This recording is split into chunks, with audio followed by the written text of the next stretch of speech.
Anyone can say they love America.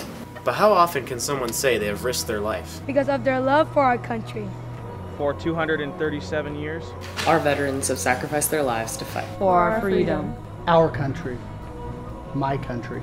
We are indebted to them for their willingness to give everything they have to protect their fellow Americans. I will forever respect the bravery and courage that our veterans have to fight to protect my country, my home, my family, my life.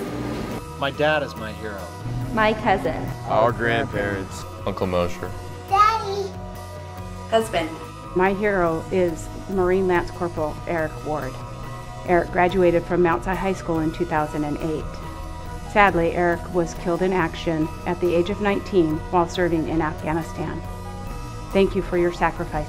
Thank you for your courage. Dedication. Honor. Will. Bravery. Perseverance. Determination. Pride. Compassion. Thank you. Gracias.